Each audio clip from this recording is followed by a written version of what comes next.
오늘 이 아침 이 예배당에 나온 우리들을 기다려주신 예수님께서 우리 가운데 가장 먼저 만나주시고 위로하시고 어루만져 주시고 깊고 세밀한 관심을 가져줄 사람이 누굴까요? 어떤 사람일까요? 우리 등록한 많은 교인, 또 1부, 2부, 3부 예배에 나온 교인 가운데 예수님이 가장 먼저 만나주시고 가장 세밀하게 관심을 가지시고 응답해 주시고 위로해 주실 사람이 누구냐 하는 거예요. 아마 저요 하고 싶을 거예요. 왜냐고 물으면 목사님 저 너무 급하고 절박해요. 하나님이 응답해 주셔야 돼요 라고 할 수 있을 거예요. 그럼 한 걸음 더 나가서 예수님이 정말 가장 먼저 관심 가지시고 세밀하게 그를 만나 주실 사람이라면 교회 역시 예수님이 관심을 두신 사람에게 교회도 관심을 두고 예수님의 사랑, 예수님의 가슴으로 그를 보살피는 것이 교회가 할 도리가 아니겠습니까? 그러면 교회가 가장 관심을 기울이고 우선순위를 가지고 그를 영접하고 그를 도와주고 그를 축복해야 할 사람은 누굴까요? 혹자는 이렇게 말할 수 있을 거예요. 지위가 높은 권력가, 출세한 사람, 뭐 그런 사람이 교회에 있어야 교회가 힘이 있지 않겠냐고 말할 수 있을 거예요. 여러분, 지위가 높은 권력가는 교회에서 만나는 것이 아니라 정부종합청사나 국회의사당에 가면 만날 수 있어요. 그런 분을 만나려면 거기 가야 돼요. 경제적으로 큰 부를 이룬 사람에게 관심을 가지고 그런 사람을 교회에서 높이고 그런 사람을 우리가 만나길 원한다면 교회 올 것이 아니라 전경련회관에, 전국경제인연합회 회관 가야 할 거예요. 청빈하고 검소하고 가난한 사람을 만나길 원하시면 깊은 산중에 작은 암자 짓고 사는 나는 자연인이다 하늘 만나러 가야 할 거예요. 가난하고 소외된 사람을 만나길 원하면 노숙자가 모인 서울역 앞으로 가면 될 거예요. 육체적으로 병들어 힘든 사람 도와줘야 합니다. 그러나 그런 사람이 우리의 우선순위의 대상이라면 종합병원 중환자실에 가면 될 겁니다. 과연 예수님이 교회에서 가장 관심을 기울여 주시고 만나 주실 사람은 누굴까요? 여러분이 교회에 오셔서 정말 우선적으로 만나고 교제해야 할 사람이 누굴까요? 사회적으로 문화적으로 코드가 맞고 나한테 경제적으로 사회적으로 이익이 될 만한 사람을 교회에서 만나는 것 아니잖아요. 이 동일한 질문을 예수님께서도 하신 적이 있음을 마태복음 11장에 기록해 주고 있습니다. 마태복음 11장 7절에서 9절을 함께 읽으시겠습니다. 그들이 떠나며 예수께서 무리에게 요한에 대하여 말씀하시되 너희가 무엇을 보려고 광야에 나갔더냐? 바람에 흔들리는 갈대냐? 그러면 너희가 무엇을 보려고 나갔더냐? 부드러운 옷을 입은 사람이냐? 부드러운 옷을 입은 사람들은 어디에 있느니라? 왕궁에 있느니라. 자, 너희가 누구를 보려고 나가느냐? 그러면 너희가 어찌하여 나갔더냐? 선지자를 보기 위함이었더냐? 옳다. 내가 너희에게 이르노니 선지자보다 더 나은 자니라. 무슨 뜻인지 아세요? 예수님 당시에 권력에 아부하지 않고 생명을 잃을지도 모르는 정치 종교적 상황에서도 하나님의 말씀을 준엄하게 전하는 세례 요한이라는 사람이 유대 광야에서 설교한다는 소식이 온 동네에 번져나갔습니다.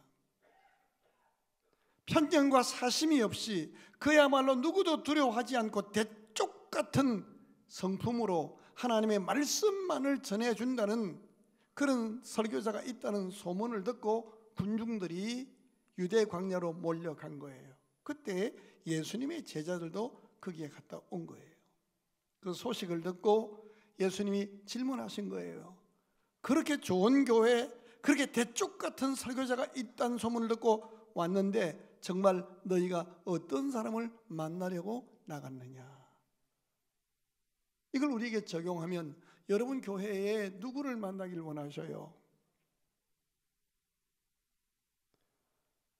여러분에게 여쭤보면 목사님은 교인이 많지만 예수님의 관심은 가난한 사람일 겁니다. 병든 사람일 겁니다. 반대로 성공한 사람일 겁니다. 이런 사람이 우리 교회에 와야 우리 교회에 영향력이 있을 겁니다. 다 나름대로 일리 있는 조언을 해 주실 것입니다. 그러나 예수님의 관심 1위가 누굴까요? 오늘 본문 요한계시록 11장 1절을 같이 보십시다.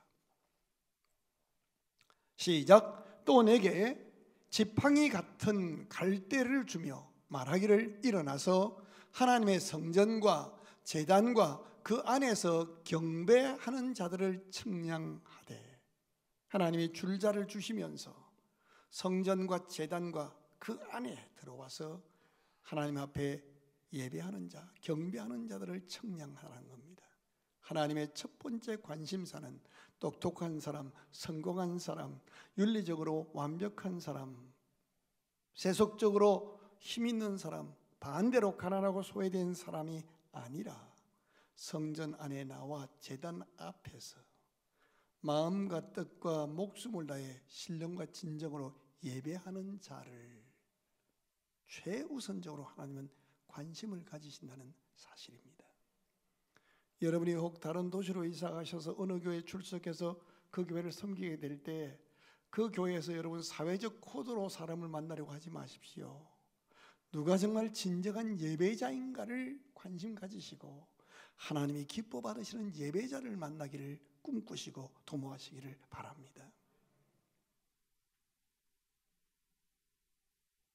하나님은 예배를 귀히 여기시고 예배를 귀히 여기며 거룩한 예배를 드리는 성도들에게 시선을 집중하신다는 사실이에요. 오늘 계시록 11장 1절과 2절 말씀을 대조해서 한번 읽어보십시다. 1절 다시 읽어요. 또 내게 지팡이 같은 갈대를 주며 말하기를 일어나서 하나님의 성전과 제단과 그 안에서 경배하는 자들을 뭐하되? 측량하되. 2절 읽어봐요. 성전 바깥 마당은 측량하지 말고 그냥 두라. 이것은 이방인에게 주었은즉 그들이 거룩한 성을 42달 동안 짓밟으리라. 성전 바깥 마당은 그냥 두라는 거예요. 그들이 교회 안에 와 있는 것 같지만 마당만 밟는 친교 중심의 신앙이기 때문에 그들의 신앙은 신앙처럼 보이지만 하나님의 말씀이 기준이 아니라 세속적 가치관들이 끼리끼리 모여서 기준을 해서 결국은 그들은 세상에 휘둘리고 짓밟힐 것이라는 거예요. 마당만 밟다가 사라진 사람들이 얼마나 많은지요. 여러분 친구 가운데 교회 나가다가 중단한 사람들 많이 있을 거예요. 얘기를 들어보면 사연도 갖가지일 거예요. 그런데 대부분은 마당만 밟다가 어떤 사람에게 실망해서 장로님에게 실망하고 권사에게 실망하고 집사에게 실망하고 목사에게 실망하고 교회 시스템에 실망하고 그래서 나 이제 교회 안 나간다고 하는 마당만 밟다가 이방인들에게 짓밟혀서 중단한 사람을 어렵지 않게 만날 수가 있을 거예요. 교회에 출석하고 있습니다. 마당을 지나 들어가면 성막에서 성소입니다. 그 성소에는 말씀과 기도와 섬김의 향기가 있습니다. 여러분이 교회에 나오셨으면 예배를 통해서 하나님의 말씀이 들려지고 느껴지고 말씀을 차분차분 배워서 그 말씀을 생활 속에 적용하심으로 하나님의 말씀은 진리의 말씀이요 말씀대로 보장하시고 이루시는 하나님의 사랑과 책임을 능력을 경험하는 신앙으로 올라서기를 바랍니다. 그 하나님의 약속을 붙들고 너희가 이제까지는 내 이름으로 아무것도 구하지 아니하였으나 내 이름으로 무엇이든지 아버지께 구하라. 그리하면 너희가 받으리니 너희 기쁨이 충만하리라. 기도와 금식 외에는 이런 역사가 일어날 수 없느니라. 내 힘으로 어쩔 수 없는 인생의 많은 문제를 만날 때마다 하나님의 언약을 붙잡고 하나님의 제단에 들어가 예배하고 기도할 때에 하나님의 기도의 응답으로 기쁨이 충만한 말씀과 기도의 은혜, 그리고 주신 형편을 따라 주신 재능과 은사를 따라 믿음의 분량만큼 기쁘게 헌신함으로 그 보람과 세속이 줄 수 없는 그 기쁨을 누리게 되는 이것이 성소의 신앙이란 말이에요. 그리고 더 깊이 들어가면 지성소에 들어가면 법궤 안에 아론의 쌍난 지팡이가 있어요. 교회 와서 이렇게 보니까 성가대에 나하고 같이 술 친구 하던 친구가 성가대에 앉아서 거룩하게 찬양을 해요. 야, 저 인간이 세상에 저기 성가대를 하네. 참 세상 모를 일이야. 또 보니까 내 마음에는 안 드는데 장로 장리 받았다고 목을 뻣뻣하고 돌아다녀요. 그러니까 아이고 세상에, 내 마음에 들어야 하나님 마음에도 드는 줄 알았어요. 그런데 하나님이 아론이 가지고 있던 그 마른 막대기에 싹이 나게 하셔서, 하나님이 나같이 못난 사람도 귀하게 쓰시고 나를 그렇게 쓰시듯이 내 눈에 못나 보이고 뭐 저런 사람이 장로하고 권사하냐라고 힐난하고 싶은 사람도 귀하게 쓰시는 것을 보면서 하나님의 택하심과 쓰심은 측량할 수 없는 하나님의 은혜요 사랑과 섭리인 것을 깨닫고 사람을 귀히 여기고 누구와도 더불어 마음 열고 동역하고 동행할 수 있는 신앙으로 들어가는 것이 지성소 신앙이에요. 감춰진 만나 항아리가 있어요. 날마다 새롭게 나이는 많아 늙어가서 모든 권력은 사라지지만 하나님이 광야길에서 메추라기 만나를 먹게 하셨던 것처럼 날마다 말씀 안에서 천국에 대한 새 소망의 꿈을 안고 가게 하는 거예요. 여러분, 하나님이 가장 관심을 두는 사람은 예배하는 사람이란 말이에요. 지성소 안에 들어가니까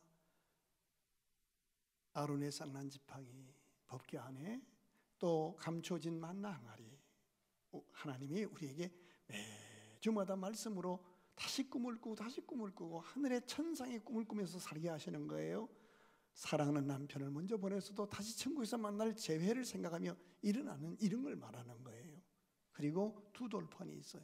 세상이 변해도 변하지 않는 거룩한 원칙이 있어야지요. 장로가 되셨어요? 집사 때하고는 달라야 돼요. 누가 무슨 얘기를 해도 고품격 하나님이 원하시는 기준에서 절대 원칙을 딱 정하고 한 걸음도 물러가면 안 돼요. 이 원칙을 깊게 들어가면 딱 두 가지, 하나님 사랑, 사람 사랑. 내가 주장하고 내가 목소리 높이고 내가 혈기를 부리는 이 목적이 정말 하나님을 사랑하는 것이고 정말 하나님이 우리 교회에 주신 영혼을 사랑하는 목적이고 그 방법이 그리스도의 겸손인가, 이거 생각하라는 거예요. 마당만 밟다가 사라진 사람들, 신앙생활을 나하고 사회적 코드가 맞고 문화적 코드가 맞고 수준이 많은 사람끼리 모여서 영적 사교클을 만들어서 그 인간관계 교제의 재미로 신앙을 이어가는 마당만 밟는 신앙을 말해요. 물론 신앙생활에는 사람들과의 아름다운 교제가 필요합니다. 또 건강한 신앙생활에는 인간관계의 교제가 유익한 것도 인정합니다. 그러나 우리 신앙생활의 본질이 그것일 수는 없습니다. 왜냐하면 하나님의 최우선적인 관심은 사회적 지위나 신분, 얼마만큼 다른 사람보다 더 반듯하게 살았느냐, 얼마나 사람과 원만한 인간관계를 가졌느냐, 얼마나 세상에 성공하고 영향력이 있느냐, 그것이 아니라 있는 모습 그대로 하나님 앞에 나와 겸손히 예배하는 사람인 것을 본문은 명확하게 말씀해 주고 있습니다. 구약 성경 말라기서에 보면 예배는 드리고 있는데 그 예배를 통해서 하나님을 영화롭게 하는 것이 아니라 오히려 하나님을 멸시하는 모습을 지적하면서 누가 성전 문을 닫을 자가 있으면 좋겠다라고 탄식하십니다. 그리고 나서 말하기도 참 민구스러운 말씀을 하시는데 그들의 얼굴에, 용서하세요, 똥을 발라 똥과 함께 제하여 버리리라고 무섭게 호통치고 있습니다. 말라기서 1장 6절 같이 보실까요? 같이 읽겠습니다. 내 이름을 멸시하는 제사장들아, 나 만군의 여호와가 너에게 이르기를 아들은 그 아버지를, 종은 그 주인을 공경하나니 내가 아버지일진데 나를 공경함이 어디 있느냐, 내가 주인일진데 나를 두려움이 어디 있느냐 하나 너희는 이르기를 우리가 어떻게 주의 이름을 멸시했나까 하는도다. 7절 읽어보실까요?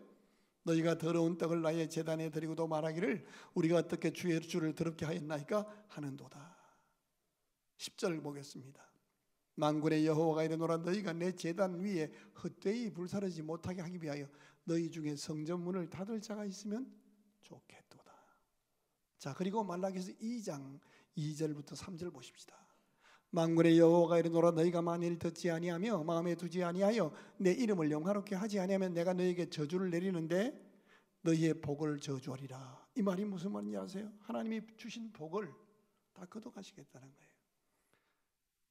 2장 8절 한번 보실래요? 하나님 앞에 예배를 드리는데 하나님을 멸시해요. 너희는 옳은 길에서 떠나 많은 사람을 율법에 거스르게 하는도다. 예배에 실패하고 나니까 신앙생활 잘하고 있는 사람들조차도 못하도록 율법적으로 다 넘어지게 하더라는 거예요. 하나님의 최고의 관심은 예배자입니다. 그렇습니다.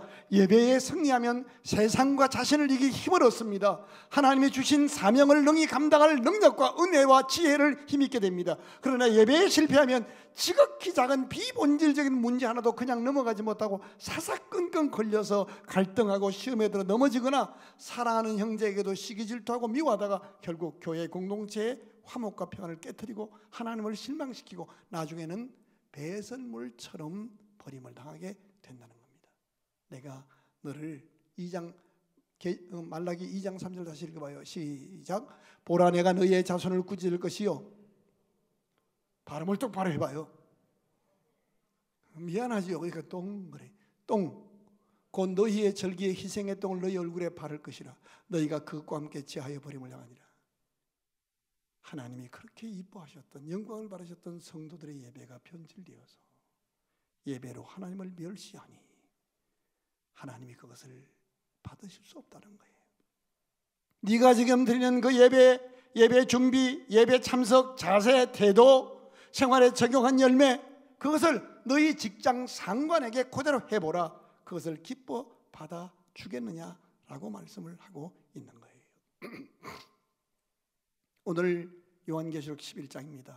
요한계시록은 인류 역사가 되었을 때 마지막 때 사회와 시대 속에 일어날 일들을 예언하시면서 이 땅 속에서 존재하는 이 땅의 교회들이 7가지 양태를 보일 것이고 그 교회들이 어떤 일을 당할 것이며 그럼에도 불구하고 그 교회들이 어떻게 하나님의 사명을 감당해야 할지를 알려주는 것이 계시록입니다. 그 가운데 오늘 본문의 11장은요, 지상에 있는 교회들이 마지막이 가까워올 때 끊임없이 핍박과 박해를 받게 될 것이라는 것을 미리 예고해 주십니다. 문제는 그때 지상에 있는 교회들이 여러 종류의 핍박과 박해를 당하게 될 때 2가지 상반된 모습을 보이게 될 것을 말씀해 주고 있습니다. 한 모습은 핍박과 박해와 환난 앞에 맥없이 무너져 내리는, 다시 세상으로 돌아가는 교회가 있을 것이고, 그러나 어떤 교회는 핍박과 박해와 환난과 시련을 통하여 더 강해지고 더 견고해지고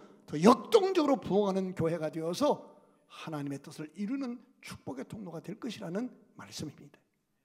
왜 같은 교회인데 이렇게 전혀 다른 모습이 나타나는 거예요? 그 결과 해답이 오늘 본문이에요. 사명을 놓쳤기 때문이고, 교회 성도의 1차적인 사명은 예배의 사명입니다. 이사야서 58장 13절 14절 같이 읽겠습니다. 만일 안식일에 너의 발을 금하여 내 성일에 오락을 행하지 아니하고 안식일을 일컬어 무슨 날이라? 즐거운 날이라, 여호와의 성일을 존귀한 날이라 하여 이를 존귀하여 여기고 너의 길로 행하지 아니하며 내 오락을 구하지 아니하며 사사로운 말을 하지 아니하면 네가 여호와 안에서 뭘 얻을 것이며, 정말 하나님이 나를 얼마나 사랑하시는지, 하나님이 나를 얼마나 지키시고 얼마나 응답하시는지를 알게 될 것이고, 내가 너를 땅의 높은 곳에 올리고 성공하게 할 것이고 너의 조상 야곱의 기업으로 기르리라. 말도 안 되는 삶을 살았던 야곱이 버림받지 않고 12지파의 우두머리가 되고 그 후손 가운데 예수 그리스도가 오게 된 신앙의 명문가를 이룬 것처럼 하나님이 우리를 다듬어 신앙의 명문가의 시조가 되게 해 주시겠다는 약속입니다. 사랑하는 성도 여러분, 예배는 누구도 치외법권자가 있어서는 안 됩니다. 예배는 하나님께서 나를 기다리시고 나를 만지시고 나를 새롭게 해주시는 시간입니다. 2번째, 3절 한번 보십시오. 하나님의 관심, 예배자. 2번째, 내가 나의 2 정인에게 뭐를 주리니? 권세를 주리니 그들이 굵은 베옷을 입고 1260일을 예언하리라. 계속 올려주세요. 그들은 뭐를 가지고? 권능을 가지고 하늘을 닫아 그 예언을 하는 날 동안. 자, 여기 2 정인이 나와요. 2 정인, 2 감람나무, 2 촛대는 교회를 통해서 나타나야 할 권세, 말씀과 기도의 권세를 말해요. 5절 한번 읽어봐요. 자세히 읽으세요. 5절 시작. 만일 누구든지, 그러니까 하나님의 말씀의 권세를 가지고 말씀을 전하는 자, 기도의 권세를 가지고 기도하는 자를 해오고자 하면 그들의 입에서 불이 나와서 그들의 원수를 삼켜버릴 것이요 누구든지 그들을 해오고자 하면 반드시 그와 같이 죽임을 당하리라. 첫째는 예배하는 것이요 둘째는 하나님의 말씀과 기도의 권세자들이 되어서 권세와 능력을 가지고 살아가기를 하나님은 원하십니다. 여러분 제발 교회에 오셔서 직분 받는 것보다 더 중요한 것은 하나님의 말씀을 체계적으로 배워서 그 말씀대로 순종했더니 말씀대로 이루시는 하나님의 구원, 하나님의 응답, 하나님의 용서, 하나님의 사랑, 하나님의 인도하심을 체험하여 말씀의 권세자들이 되기를 주의 이름으로 축원합니다. 그래서 자식에게 돈보다도 더 말씀을 물려줄 수 있도록 우리 교회가 이제 새해에는 평신도 축복, 지난번에 일기생 하다가 코로나 때문에 중단됐어요. 생각해 보세요. 장로님, 권사님, 안수집사님들이 성경 66권 가운데에 인물별로, 테마별로, 성경원별로 저와 함께 공부를 해서 그것을 7분 영상으로 만들어서 여러분이 우리 교회 유튜브에, 교회 홈페이지에 말씀을 전해서 성도들이 듣게 하고, 며느리한테, 사위한테 네 아버지가 성경 공부하다 들어봐라. 말씀의 권세가 있어야죠. 그리고 어떤 태산 같은 문제가 있어도 우리 함께 기도하자. 교회에 기도 부탁하고 하나님 앞에 엎드려 기도 분량을 채울 때 하나님의 응답해 주심을 생생하게 체험함으로 기쁨이 충만하여 세상이 감당할 수 없는 용사가 되기를 주의 이름으로 축원합니다. 하나님의 관심 예배자, 하나님의 관심 말씀과 기도를 통한 권세와 능력을 회복한 자예요. 이것이 우리 목회자들, 우리 교회 직분자들이 감당해야 할 일이란 말이에요. 이번에 155명 임직받은 임직자들과 선배 장로들 1400명의 우리 임직자들, 우리 직분자들이 말씀과 기도의 용사가 되기를 주의 이름으로 축복합니다. 초대교회 스데반 집사님, 초대교회가 최고 처음에 안수 집사님을 세울 때에 재산 공개하는 일, 소위 말하면 재정 출납하는 일을 맡기기 위해서 세웠어요. 그런데 성경을 계속 읽어가다 보면 초대교회 스데반 집사님이 뭐를 했습니까? 민간에 나가서 구약을 설교합니다. 부영놀이여 들어서서 아브라함이 하란에 있기 전에 메소포타미아에 있을 때부터 쭉 해서 그의 쭉 설교합니다. 그 설교를 듣고 나서 사람들이 가슴에 찔려 우리가 어떻게 할꼬, 이를 갈고 그를 죽이려고까지 얘기를 했습니다. 그리고 계속 읽어가다 보면 스데반이 민간에 기사와 표적을 행하니 라고 말합니다. 이게 우리 교회 300명의 안수 집사님이 가야 할 길이란 말이에요. 말씀과 기도의 권세자들이 되는 일에 마음과 뜻과 힘을 다해서 믿음의 주인공이 되기를 주의 이름으로 축복합니다. 하나 더 있습니다. 11절을 보십시다. 3일 반 후에 하나님으로부터 생기가 그들 속에 들어가매 그들이 발로 일어서니 구경하는 자들이 크게 두려워하더라. 생기, 성령을 말합니다. 에스겔서 37장에 나타나는 에스겔 골짜기에 마른 뼈다귀가 되어서 혐오스럽게 널브러져 있던 뼈들이 하나님의 말씀이 들어가고 성령이 들어가니까 그들이 일어나서 위대한 그랜드 아미가 되어서 하나님의 군사가 되어서 무너진 민족을 이렇게 세우는 그 환상을 우리가 보는 듯합니다. 성도가, 교회가 본질을 잃어버리지 않고 예배에 충실하고 교회와 성도가 말씀, 기도 권세를 회복하고 우리는 약하나 우리 위에 죽으시고 부활하시고 성령으로 다시 오시면 약속하신 그 보혜사 성령으로 말미암아 우리가 새롭게 일어날 때 하나님의 역사는 일어나게 되는 것입니다. 근데 오늘 본문에 보니까 여호와의 생기가 들어가니까 제 발로 일어서서 그래, 제 발로 일어서.